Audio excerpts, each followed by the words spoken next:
Welcome back to our channel. నేను మీ కావ్య. పరాభావ సంవత్సరంలో ఉగాదికి సంబంధించి పొలిటికల్ కెరియర్ ఎలా ఉండబోతుంది? ఇక ఒక్క మాటలో చెప్పాలి అనంటే పొలిటికల్ పంచాంగం. సో ఎవరున్నారు మన స్టూడియోలో అంటే రాఘవ్ శర్మ గారు ఉన్నారు. మాట్లాడదాం. గురుగారు నమస్కారం. శుభాశీస్సులు రా నాన్న. సో పొలిటికల్ పంచాంగం అన్ని పరాభవాలు. అదేంటి సంవత్సరం పేరుతో పాటు పరాభావాలు కూడా అలాగే ఉన్నాయి. తప్పదమ్మా, తప్పదు. ఇప్పుడు ఈ ఉగాది పంచాంగం అనే ఒక పేరుతో అందరూ పంచాంగ శ్రవణాలు పెడతారు. అవును, మొత్తం అందరూ పెడతారు. కూటమి ప్రభుత్వం నిర్వహించే ఉగాది వేడుకల్లో పంచాంగం పూర్తిగా కూటమికి ఫేవర్గా మాట్లాడతారు. అవును. నేను ఎప్పుడు పూర్తిగా నేను చెప్తున్నా కదా, ఏ ప్రభుత్వం ఉంటే ఆ ప్రభుత్వం వాళ్ళకి ఫేవర్గా మాట్లాడతారు. అవును, అవునా? ఎందుకు నిజాలు మాట్లాడడానికి భయపడతారు? ఎందుకు అంత భయంతో చెప్తారు? 2018 ఉగాది పంచాంగం జరుగుతున్నప్పుడు లేనిపోని చెప్పి చంద్రబాబు నాయుడు గారిని కూడా మోసం చేస్తున్నారు వీళ్ళు అని చెప్పిన వాడిని నేను. ఎందుకు? గ్రహస్థితులు, రాశి ఫలాలు, అమ్మ క్షమించాలి, రాశి ఫలాలు అంటే రాసుల యొక్క ఫలాలు ఎలా ఉంటాయో కానీ ఇప్పుడు దీన్ని మళ్ళీ కాంట్రవర్సీ చేసి మాట్లాడతారు. వాళ్ళందరికీ నేను చెప్పేది ఒకటే, గ్రహము, నక్షత్రము, రాశి యొక్క ఈ దినఫలాలు, వార ఫలాలు ఏవైతే ఉంటాయో అవి అందరూ చెప్తూ ఉంటారు. ఇట్ ఈస్ కాసేపు అది పక్కన పెడతాం. చెప్పడానికి చాలామంది ఉన్నారు, మళ్ళీ నేనెందుకు, నాదంతా ఊరికే మిడిమిడి జ్ఞానం. సో ఇప్పుడు ఉన్న విధానంలో ఉగాది పంచాంగం అనేది గ్రహాలు ఏ రకంగా ఉంటాయి, వాటి యొక్క దిశానిర్దేశాలు ఏ రకంగా ఉంటాయి, ఏ గ్రహాలు ఇంకో గ్రహాలతో కలుస్తాయి అనే వాటి మీద ఒక పూర్తి వివరణతో కూడినటువంటి విషయాన్ని బాహ్య ప్రపంచానికి తెలియజేయాలి. కానీ కూటమి ప్రభుత్వం వాళ్ళు నిర్వహించే ఉగాది పంచాంగ వేడుకల్లో వాళ్ళకి చంద్రబాబు నాయుడు గారికి ఇబ్బందులు వస్తున్నాయి చెప్తాడు ఎవడన్నా? రాజయోగం మాత్రమే చెప్తారు కదా. అవే చెప్తారు, అవమానాలు చెప్పరు, అస్సలు చెప్పరు. ఎందుకు అంటే వచ్చేది తగ్గుతుందనా లేకపోతే ఇచ్చేది తగ్గుతుందనా? ఇక్కడ నేను యావత్ ప్రపంచానికి చెప్పేది ఒకటే, మీరు కావాలి అంటే ఒక టీవీలు అమ్మే షోరూమ్కి వెళ్ళి టీవీలన్నీ ఆన్ చేసి ఒక రాశి గురించి ఎవరెవరు ఏ రకంగా చెప్తారో చూడండి. 10 మంది 10 రకాలుగా చెప్తారు. ఇప్పుడు ఉగాది పంచాంగాన్ని ఎంతవరకు నమ్మాలి?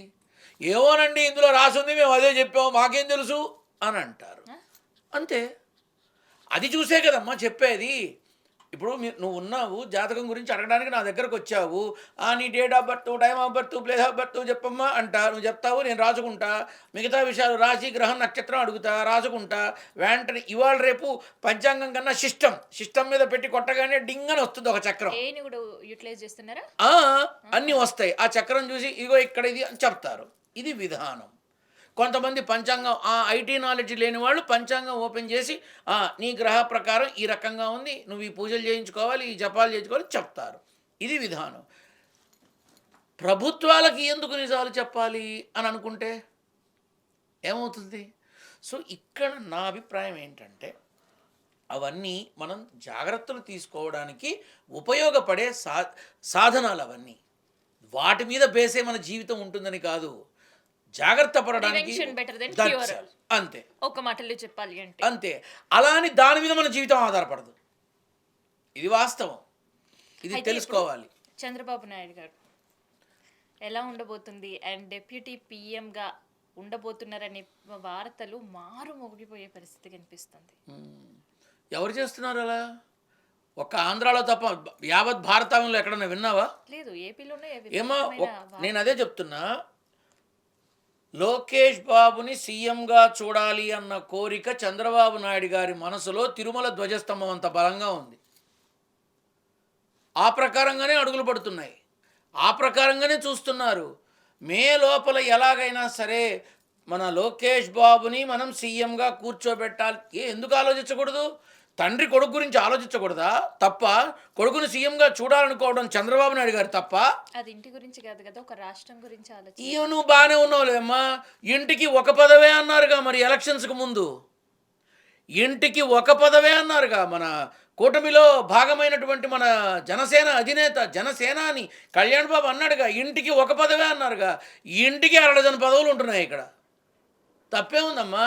చంద్రబాబు నాయుడు గారి స్థానంలో ఒక తండ్రిగా నేనుండి నా కొడుకు ఆ రకంగా ఉంటే నేను అదే కోరుకుంటా. తప్పే ఉంది? మరి చంద్రబాబు నాయుడు గారి పరిస్థితి ఏంటి?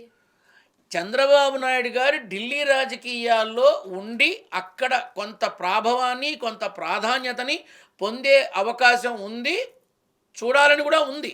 కానీ ప్రస్తుతం దానికి అంత సహేతుకంగా లేదు. రాష్ట్రంలో అంటే నిర్ణయం మన చేతుల్లో ఉంటుంది, కేంద్రంలో ఉండదు కదా. కేంద్రంలో ఇప్పుడు తల పండిన వాళ్ళు చాలామంది ఉంటారు. వాళ్ళు కనుక కినుకు వహిస్తే, అలిగితే పరిస్థితులు ఎలా మారిపోతాయి. కాబట్టి ఈయన ఉప ప్రధాని అవుతారా, కేంద్ర మంత్రి అవుతారా, లేక దాని ఏమంటారు స్పీకర్, లోక్సభ స్పీకర్ అవుతారా, ఇవన్నీ కాసేపు పక్కన పెడితే ఆంధ్ర రాష్ట్రంలో మాత్రం లోకేష్ బాబుని సీఎంగా చెయ్యాలి అన్న విధానం చాలా బలంగా ఉంది, చేసే అవకాశం కూడా ఉంది. అది కళ్యాణ్ బాబు చంద్రబాబు ఇద్దరు కలిసి మన లోకేష్ బాబుని మనం సీఎం చేస్తున్నామని రేపు అనౌన్స్ చేస్తే ఉగాదికి అనౌన్స్ చేస్తే ఓకే. నిజంగా ఆ పరిస్థితులు లోకేష్ గారికి సంబంధించిన కొత్త సంవత్సరంలో చూడొచ్చా? ఖచ్చితంగా చూడొచ్చు. ఉందా యోగం? ఖచ్చితంగా చూడొచ్చు. ఇప్పుడు చంద్రబాబు నాయుడు గారే తండ్రి అయినప్పుడు యోగం గురించి మాట్లాడతావేంటమ్మా? చంద్రబాబు నాయుడు గారు సీఎంగా ఉండడమే యోగం అక్కడ. తరువాత తాను మంత్రి, తరువాత తాను చంద్రబాబు గారి తర్వాత రథసారథి ఆయనే కదా. ఇంకెవరికి ఉంటుంది యోగం? ఎంతమంది అనుభవజ్ఞులున్నా, ఎంతమంది 5 సార్లు 6 సార్లు 4 సార్లు ఎమ్మెల్యేలైనా, ఎంతమంది మంత్రులుగా పనిచేసిన అనుభవం ఉన్నా మంత్రులు ఎవరయ్యారు ఇవాళ? కాబట్టి చంద్రబాబు నాయుడు గారు తండ్రి స్థానంలో ఉండడానికి మించిన యోగం ఉందా? మనం అర్థం చేసుకోవాల్సింది ఏంటంటే కమింగ్ డేస్లో మనం లోకేష్ బాబుని సీఎంగా చూస్తాం, ప్రిపేర్ అయిపోయి ఉండాలి అంతే. సో ఇన్ కేస్ అట్లాంటి పరిస్థితులే చూస్తే పవన్ కళ్యాణ్ గారి పరిస్థితి ఏంటి మరి? అంటే ఇక్కడ ఎందుకంటే ఆయనకుండే ఒక సెక్టార్ ఆఫ్ అభిమానులు కావచ్చు, పొలిటికల్ అభిమానులు కావచ్చు, సో నెక్స్ట్ పవన్ కళ్యాణ్ గారే సీఎం కావాలి అని వాళ్ళకు కూడా ఆశ ఒకటి ఉంటుంది. తప్పకుండా కోరుకోవడం తప్పు కాదు, ఆశపడడం తప్పు కాదు. కానీ జనసేనలో ఉన్నటువంటి నాయకులకి దిక్కులేదే. జనసేనలో ఉన్న నాయకులకే సరైన సముచిత స్థానం ఉండట్లేదే, సరైన గౌరవం ఉండట్లేదే. ఏది పడితే అది మాట్లాడుతున్నా. జనసేన నాయకులు నేరుగా చంద్రబాబు నాయుడు గారిని ప్రశ్నించారు, నేరుగా చంద్రబాబు నాయుడు గారిని విమర్శించారు, నేరుగా ప్రభుత్వాన్ని నిలదీస్తున్నారు. పిఠాపురంలోనే ఇది మన డిప్యూటీ సీఎంగా ఉన్న పవన్ కళ్యాణ్ గారి నియోజకవర్గంలోనే జరుగుతున్న అకృత్యాలు కానీ, జరుగుతున్న తగాదాలు కానీ, జనసేన టీడీపీ మధ్య వస్తున్న గొడవలు కానీ చాలా క్లారిటీ ఇచ్చాయి. వీళ్ళ మధ్య పొత్తు పొసగట్లేదు అని. మరి పొత్తు బాగుంటే చంద్రబాబు నాయుడు గారిని ఒక నియోజకవర్గ ప్రతినిధి నిలబెట్టి ప్రశ్నించారు. మా జనసేనాని రోడ్డు మీదకి రాకపోతే మీ క్యాడరే రాలేదు ముందుకి చంద్రబాబు గారు జైల్లో ఉన్నప్పుడు అని నేరుగా ప్రశ్నించారు. సమాధానం ఎంతమంది చెప్పారు దానికి? ఇక్కడ జనసేన అంటే కాపు సామాజిక వర్గం, జనసేన అంటే పవన్ కళ్యాణ్ అభిమానులు, జనసేన అంటే అది ఒక చిన్న పార్టీ, ఈ రకమైన ఆలోచనలతో ఉంటున్నారు తప్ప ఇప్పుడు అందులో ఎంతమందికి మంత్రి పదవులు ఉన్నాయి, ఎంతమందికి నామినేటెడ్ పోస్టులు ఇచ్చారు, ఎంతమందికి ఎంపీ పదవులు ఇచ్చారు? ఏం లేదు అక్కడ. జనసేనకి ఒక వ్యక్తిగతమైనటువంటి గుర్తింపు కోసం ఆరాటపడ్డాడు పవన్ కళ్యాణ్, చాలా ఆరాటపడ్డాడు ఆయన. కూటమి ప్రభుత్వం అధికారంలోకి వచ్చినప్పుడు అసెంబ్లీలో ఉన్న పవన్ కళ్యాణ్కి ఇవాళ మొన్న అసెంబ్లీలో మాట్లాడుతున్న పవన్ కళ్యాణ్కి నక్కకి నాగలోకానికి ఉన్న తేడా ఉంది. అవునా? ఖచ్చితంగా ఉంది. మరి కొత్త సంవత్సరం ఇంకెలా తేడా ఉండబోతుంది? కొత్త సంవత్సరం కూటమిలో కొన్ని కదలికలను మనం చూస్తాం, కూటమిలో వచ్చేటటువంటి కొన్ని విభేదాలు మనం చూస్తాం, రాజకీయపరమైన నాయకులు కూటమి నుంచి బయటికి రావడం చూస్తాం, పార్టీలో ఉన్న కొంతమంది నాయకులు పార్టీ మీద అలకపోని పక్కకి వెళ్ళడం చూస్తాం, అంతేకాకుండా ఒకళ్ళిద్దరు రాజీనామా చేయడం కూడా చూస్తాం. అంటే ఈ లెక్కను చూస్తే ఈ కొత్త సంవత్సరం అంతా కూడా కూటమి ప్రభుత్వానికి కలిసి వచ్చే కాలంలా కనిపించట్లేదేమో. కూటమి డిస్టర్బెన్స్ అనేవి ఆల్రెడీ 2.5 సంవత్సరాలుగా డిస్టర్బెన్సేగా జరుగుతోంది. అవి ఇంకా తారస్థాయికి చేరే ఖచ్చితంగా సుప్రీంకోర్టు తన నిర్ణయాన్ని తెలియపరిచింది, ఈడీ తన నిర్ణయాన్ని తెలియపరిచింది. ఇప్పుడు ఏకసభ్య కమిషన్ ఏం చేస్తుంది? వాళ్ళని కాదని చేస్తుందా తీర్పు? ఇక్కడ మనం గమనించాల్సింది ఏంటంటే తదుపరి 2.5 సంవత్సరాలలో ప్రజాపాలన ఏ రకంగా ఉండబోతోంది ఇది ఆలోచించుకోవాలి. మన నారా చంద్రబాబు నాయుడు గారనే ఆంధ్రప్రదేశ్ ముఖ్యమంత్రి ఒక కూటమికి కాదు కదా. ఆయన చాలా చక్కగా చెప్పారు, శాంతి భద్రతలకి విఘాతం కలిగిస్తే ఖచ్చితంగా శిక్ష పడుతుంది, తోలు తీసేస్తామని ఆయన చాలా ఖచ్చితంగా చెప్పారు. కాకపోతే అట్లాంటి పరిస్థితులు ఇక్కడ పూర్తిగా విరుద్ధంగా ఉంది. ఇది ఒక్కసారి వారు దృష్టి పెట్టాలి. నాకు అవకాశం దొరికితే నేరుగా నాకే వెళ్ళి అడగాలనుంది, కానీ నన్ను రానివ్వరు కదా. అయ్యా మీరు ముఖ్యమంత్రి ఆంధ్రప్రదేశ్ రాష్ట్రానికి, టీడీపీకో బీజేపీకో జనసేనకో కాదు. ఏ పార్టీల వారైనా ఎవరైనా రాష్ట్ర ప్రజలు మీ బిడ్డలు. మీ బిడ్డల్లో మీ బిడ్డలే కొట్టుకు చస్తున్నారు. ఇది అవసరమా మనకి? ప్రతిపక్షంలో ఉన్న వాళ్ళ మీద అతి దారుణంగా దాడులు జరుగుతున్నాయి, ఇళ్ళు తగడబెడుతున్నారు, మనుషుల్ని దారుణాతి దారుణంగా బాధ పెడుతున్నారు. కాపాడండి చంద్రబాబు నాయుడు గారు అని అడగాలని ఉంది.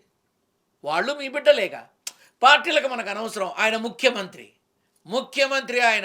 ఆయన తలుచుకుంటే ఎవరన్నా అడుగు బయట పెట్టగలరా కూటమి నాయకులు?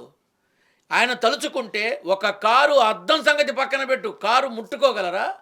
ఆయన తలుచుకుంటే ఆ ఇంటి మీద పెట్రోల్ బాంబులు వేశారు, అటువంటి వాడు అసలు ఆ సందులోకి వెళ్ళగలడా? ముఖ్యమంత్రి కన్న తండ్రితో సమానం. చంద్రబాబు నాయుడు గారు కూటమితో పాటుగా మిగతా వాళ్ళని కూడా తన బిడ్డలుగా భావించి ఈ అకృత్యాలు జరగకుండా ఉండేలా చేస్తే బాగుంటుందని నా కోరిక. సో ఆల్రెడీ అకృత్యాలన్నీ కూడా తారస్థాయిని రీచ్ అయ్యి గత సంవత్సరం, మరి రానున్న కొత్త సంవత్సరం ఇంకొక 2-3 అరెస్టులు అవుతారు. అరెస్టుల పర్వం కొనసాగుతుంది. ఈ యుద్ధకాండ కొంత జరుగుతుంది, కానీ ప్రజలు మాత్రం కొన్ని చోట్ల తిరగబడే అవకాశం ఉంది. ప్రజలు ఖచ్చితంగా మీ రాజకీయ లబ్ధి కోసం మమ్మల్ని పావులు చేసుకోకండి అని వాళ్ళంతట వాళ్ళే మాధ్యమాల ముందుకొచ్చి మాట్లాడే అవకాశం ఉంది, ఖచ్చితంగా ఉంది. మాజీ ముఖ్యమంత్రి జగన్మోహన్ రెడ్డి గడిచిన సంవత్సరం అంతా కూడా లడ్డు కల్తీ అని అదని ఇదని ఇవన్నీ నవంబర్ దాకా ఇబ్బందులు ఉంటాయమ్మా. సో కొత్త సంవత్సరం ఎలా ఉండబోతుంది? నవంబర్ దాకా ఇతమిద్దంగా ఈ కేసులు, ఈ గొడవలు, ఈ కొట్లాటలు ఇవన్నీ జరుగుతాయి. 2026 నవంబర్ 9 తర్వాత జగన్మోహన్ రెడ్డి గారికి మరొక దశ ప్రారంభం అవుతుంది. అందులో అంటే ఒక మాట చెప్పాలి అంటే గుహలో ఉన్న సింహం బయటకు వస్తుంది, వేట మొదలవుతుంది, అంతే. ఇప్పటికే ఒక మాజీ ముఖ్యమంత్రిగా ఉండి ప్రజల సమస్యలు తెలుసుకోవడానికి కావచ్చు, ఏదైనా ఇన్సిడెంట్ జరిగితే వాళ్ళతో వెళ్ళి ఇంటరాక్ట్ అవ్వడానికి కావచ్చు, ఎక్కడ వెళ్ళినా కూడా ఒక భారీ బందోబస్తు చూస్తున్నాం, ఒక నిరసన కార్యక్రమాలు చూస్తున్నాం, దానికి మించి ప్రజల స్పందన చూస్తున్నాం. సో ఈ సంవత్సరం ఎలా ఉండబోతుంది ఆయనకి? దీన్ని బట్టి ప్రజలందరికీ తెలిసిపోయింది ఈవీఎంలో జరిగిన గల్లంతే ఇదంతా అని. ఇప్పుడు రానున్న పాదయాత్ర అది ఓదార్పు యాత్ర కాదమ్మా. రాబోతున్నటువంటి రోజుల్లో జగన్మోహన్ రెడ్డి గారు చేసే పాదయాత్ర ఏమిటి అంటే, నేను ఇంత చేశాను, అయినా నేను ఓడిపోయాను, కానీ నేను మీ పక్కనే ఉన్నాను, మీతోనే ఉంటాను, నాకు మళ్ళీ అవకాశం ఇస్తే నేను చెయ్యబోయేవివే, గడచిన 2 సంవత్సరాలుగా ప్రస్తుత ప్రభుత్వం చేస్తున్నవివి, నేను చేసినవివి, నేను చెయ్యాలనుకుంటున్నవివి అని తెలియపరిచే క్రమంలో ఈ పాదయాత్ర జరుగుతుంది. ఇది ఓదార్పు యాత్ర కాదు, భరోసా యాత్ర, నమ్మకంతో కూడిన విలువలని ఇచ్చే యాత్ర అవుతుంది అని ప్రతి పేదవాడు అనుకుంటాడు. ఇప్పుడు చూడు, వీడు వైసీపీ బ్రోకర్, వీడు వైసీపీ తొత్తని నన్ను నానా మాటలు మాట్లాడతారు కామెంట్స్లో. నో ప్రాబ్లం, ఏమవుతుంది? వాళ్ళు అలా పెట్టడం వల్ల నాకేంటి నష్టం? అంతే. ఇక్కడ ఆయన యొక్క విధానం ఈ నవంబర్ నుంచి మరో దశ మొదలవుతుంది, దాన్ని ఎవడు ఆపలేడు, అంతే. సో ఈ పాదయాత్ర ఏదైతే చేస్తున్నారో పొలిటికల్గా కూడా కలిసి వచ్చే అవకాశం ఉంది. బాగా పొలిటికల్గా ఇప్పుడు జగన్మోహన్ రెడ్డి గారికి బలం ఉంది, బలం నడుస్తోంది. ఆయన విధానంలో ఆయన చేస్తున్నటువంటి ఏ యాత్రలైనా సంప్రదించడానికి కావచ్చు, ఇబ్బందులు వచ్చాయని చెప్పి వెళ్ళి పలకరింపు విధానాలు కావచ్చు, ఎక్కడికి వెళ్ళినా అక్కడ వచ్చినంత రెస్పాన్సు ప్రస్తుతం ఏ ప్రభుత్వ విధానంలోనూ చూడలేను నేను. ఎందుకు? మొన్న చంద్రబాబు నాయుడు గారు ఒక సభలో నేరుగా ఆయనే అడిగారు, నేను మహిళలకి ఫ్రీ బస్సు పెట్టాను, కానీ ఇక్కడ మహిళలు లేరేమిటి అని అడిగారు ఆయన. చెల్లెళ్ళు, నేను మీ అందరి కోసం ఆలోచిస్తున్నాను, మీరు వస్తే బాగుంటుందని నేరుగా అడిగారు. మాధ్యమాల్లో ఉంది, చూడండి. సో ఇలా ప్రజల్లో ఒక ఆలోచన మొదలైంది. మనం ఎవరి మీద కోపంతో ఎవరిని గెలిపించుకున్నాం, ఒక ఆలోచన. మనం ఎందుకు ఇలా మనల్ని మనమే కూర్చున్న కొమ్మ నరుక్కున్నాం అని ఇలా. సో ఇట్లా ఇప్పుడు మనుషుల్లో సహజంగా ఆలోచనలు ఎప్పుడూ ఒకేలా ఉండవు, ఒకే చోట ఉండవు. రాజకీయ నాయకులకు ఉన్నాయా? తిట్టిన వాళ్ళతోనే పొగుడుతారు, విసిరిన రాళ్ళనే రాయి మీద రాయి వేసి పునాది పెడతారు. రాజకీయంలో శాశ్వత శత్రువులు ఉండరు, శాశ్వత మిత్రులు ఉండరు. ఇది క్లియర్ కట్ ఇన్ఫర్మేషన్. అయితే ఇక్కడ అట్లీస్ట్ ఈ ఏడాదైనా కొత్త సంవత్సరమైనా లడ్డు ఇష్యూను నుంచి జగన్మోహన్ రెడ్డి గారు బయటపడే అవకాశం ఉంటుందా? ఇంకా ఇప్పుడు ఉంటాయి. లడ్డు విషయంలో జగన్మోహన్ రెడ్డి గారిని జైలుకి పంపిస్తారనా మీ ఉద్దేశం? అరెస్ట్ చేస్తారనా? ఆయనకేమన్నా అరెస్టులు కొత్తటమ్మా? ఆయనకేమన్నా అరెస్టులు కొత్త? చక్కగా వెళతాడు, జైల్లో ఉంటాడు, తెల్ల కాగితంలాగా, మచ్చలేని తెల్ల కాగితంలాగా బయటకు వస్తాడు ఆయన. అమ్మ ఒక్క మాట మీ మాధ్యమం ద్వారా నేను అడుగుతున్నా, కెమికల్స్ కలిశాయి అన్నారు కదా మొన్న. ఏమ్మా ఈ హార్పిక్లు, ఫినాయిల్స్, పన్నీరు రోజ్ వాటర్తో చేస్తారా? స్పిరిట్ యాసిడ్తో చేస్తారు. ఏమ్మా అవి కలిసిన లడ్డు అసలు ఆ రంగులో ఉంటుందా? ఫస్ట్ ముట్టుకునే పరిస్థితి ఆ రంగులో ఉంటుందా? ముట్టుకోవడం సంగతి తర్వాత. ఆ రంగులో ఉంటుందా లడ్డు? స్పిరిట్ యాసిడ్ ఉంటే అసలు లడ్డు తయారవుతుందా?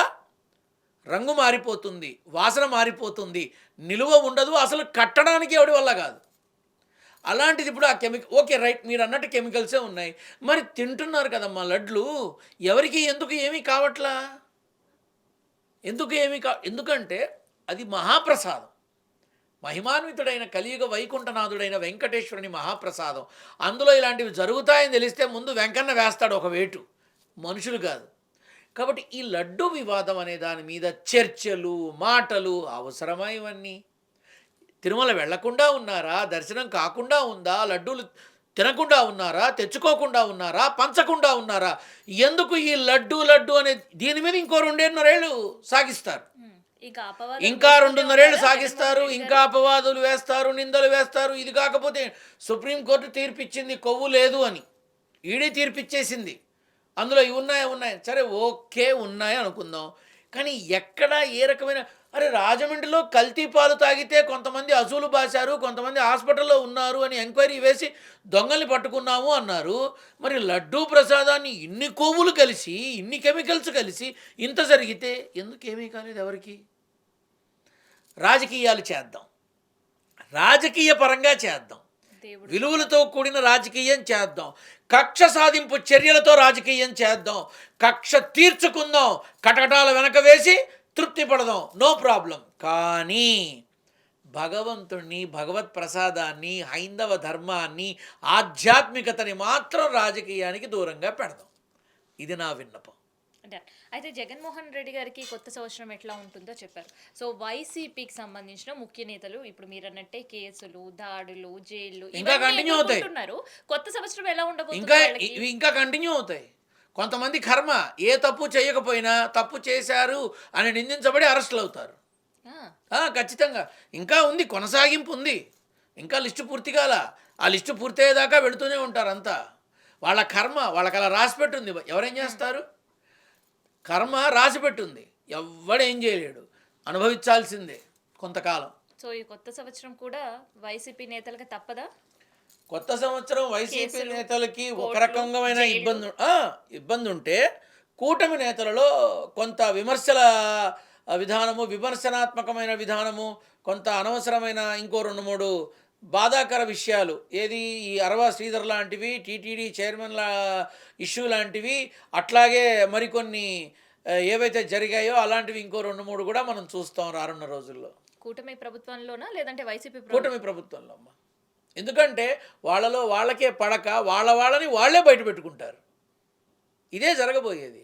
కూటమిలో ఎప్పుడైతే చంద్రబాబు నాయుడు గారిని విమర్శించడం మొదలు పెట్టారో ఆ రోజు నుంచి ఈ రోజు వరకు జరుగుతున్నది ఒకటే, కాపు సామాజిక వర్గానికి అన్యాయం జరుగుతోంది, మా పవన్ కళ్యాణ్ డిప్యూటీ సీఎం ఆయన్ని సీఎంని చెయ్యాలి అనే విధానం మొదలైపోయింది. అయితే ఇక్కడ లోకేష్ గారిని సీఎంగా ప్రకటించిన, ఆ కుర్చీలో కూర్చోబెట్టిన స్వయాన పవన్ కళ్యాణ్ గారే సరే అని ఒప్పుకున్న పరిస్థితుల్లో కూడా వస్తుందా పరిస్థితి? జనసేన క్వైట్ గా ఉండే పరిస్థితి ఉంటుందా ఉండదు కార్యకర్తలు? ఉండదు నిరసనలు వింటామా, నిరసనలు చూస్తామా? ఉంటాయి.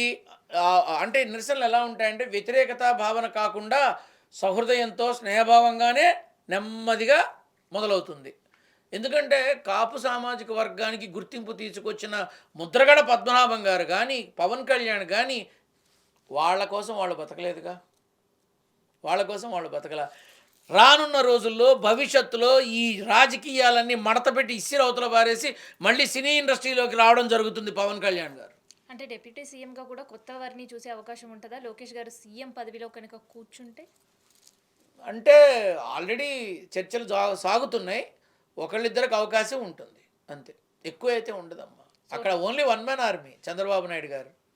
లోకేష్ బాబు గారు సీఎంగా, ఇప్పుడు లోకేష్ బాబు గారు సీఎం కాదు కానీ ఆయన వన్ మ్యాన్ ఆర్మీలాగా అన్నీ చెయ్యట్లా. ప్రతి డిపార్ట్మెంట్లో, ప్రతి విషయంలో, ప్రతి చోట, అన్ని శాఖలలోనూ తనదైన ముద్ర వేయలా. రేపు సీఎంగా కూర్చున్నప్పుడు కూడా తన ముద్ర ఉంటుంది, వెనక చంద్రబాబు గారి వెన్నుముక ఉంటుంది అంతే. అయితే ఈ లెక్కన మీరు చెప్పిన ప్రకారం చూస్తే కొత్త సంవత్సరంలో సీఎం డిప్యూటీ సీఎం ఇద్దరిని కూడా కొత్త వారిని చూసే అవకాశం ఉందన్నమాట. చాలా వరకు అవకాశం ఉందమ్మా, చాలా వరకు అవకాశం ఉంది. కొత్త వాళ్ళని మనం చూస్తాం, అవకాశం అయితే ఉంది. మరీ మాట్లాడితే మే లోపలే అవుతుందేమో, అలానే ఉంది. అయినా నాకన్నా బాగా చెప్పే జ్యోతిష్య పుంగవులు, జ్యోతిష్య మహామహులు, జ్యోతిష్య పండితులు చాలామంది ఆల్రెడీ చెప్పారట. నాకెవరో చెప్పారు, మీరు చెప్పిందే వాళ్ళు చెప్పారండి అంటే, లేదు వాళ్ళు చెప్పాక నేను చెప్పానేమో అన్నా. కేవలం ముఖ్యమంత్రి డిప్యూటీ సీఎం మాత్రమే మారబోతున్నారా లేదంటే మంత్రులకు సంబంధించిన మంత్రివర్గ శాఖలు విస్తరణకి కూడా అవకాశం అటు ఇటు ఉంటుంది కూడా ఉండే అవకాశం అయితే అమ్మా. మంత్రులు కూడా మారే అవకాశం ఉందా శాఖ? అవకాశం ఉందమ్మా, అవకాశం ఉంది. మంత్రివర్గ విస్తరణ కూడా జరిగే అవకాశం ఉంది ఈ టర్మ్లో, ఖచ్చితంగా ఉంది. సో కొత్త సంవత్సరం, కొత్త మంత్రులు, కొత్త ముఖ్యమంత్రి. కొత్త మంత్రులు అంటే 5, 6, 10 మంది ఏం కాదమ్మా. మేబీ ఒక 1 or 2 మెంబర్స్ ఉంటారేమో. బట్ ముఖ్యమంత్రి మాత్రం కన్ఫామ్. డిప్యూటీ సీఎంగా పవన్ కళ్యాణ్ గారు ఉంటారా ఉండరా అనేది మీరు చూస్తారు అది. బట్ కొత్త వాళ్ళని మనం స్వీకరిస్తాం, ఇష్టం ఉన్నా లేకపోయినా తప్పదు. థ్యాంక్ యూ గురుగారు. ఓకే. సో ఇదన్నమాట ఏపీ పొలిటికల్ పంచాంగానికి సంబంధించిన ఇన్ఫర్మేషన్.